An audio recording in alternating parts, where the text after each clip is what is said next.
So today we are going to learn about dimensional analysis. And dimensional analysis is a great way to convert from one unit to another, essentially describing something in different terms.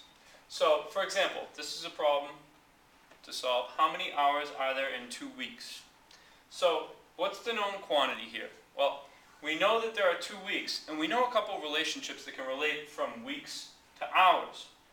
Just logically, you would think, well, I can figure out how many days there are in a week, so I can relate weeks to days, and I know how many hours are in a day. So let's follow that logical path in a mathematical format. So if I know that there are 2 weeks that I'm describing,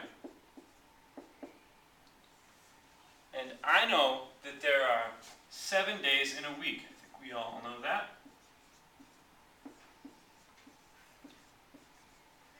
This relationship right here is known as a conversion factor.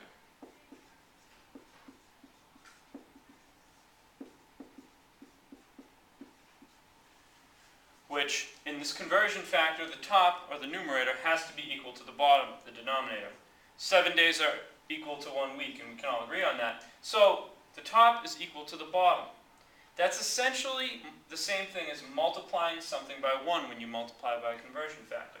For example, if you multiplied something by 2 over 2, that would be the same thing as multiplying something by 1. So when you do that, nothing changes. So multiplying by a conversion factor doesn't actually change the quantity that you're describing, it just changes the units that you're describing it in. So if I stopped at this point, I would say that there are 14 days in that span of time. And that's because the weeks will cancel out in this conversion factor, and the units that we'd be left with are days. So 2 weeks, which is what we were initially describing, is the same thing as 14 days. So the quantity hasn't changed, just how we're describing that period of time. From there, we haven't answered our question yet. I asked how many hours there were in 2 weeks.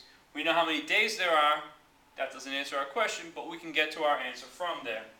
So I'm going to take this, and I'm going to use a conversion factor to go from days to hours.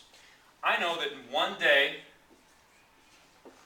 there are 24 hours.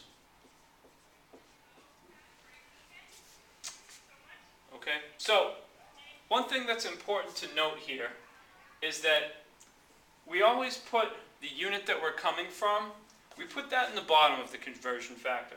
And the purpose for doing this is that it cancels out. So days will cancel out here, and the unit that we'll be left with is hours. Sorry.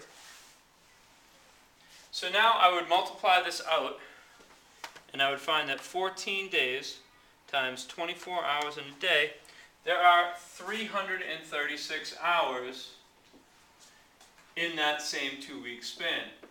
So this is our answer. It answers the question completely, and it doesn't actually change what we're talking about. It just changes how it's described.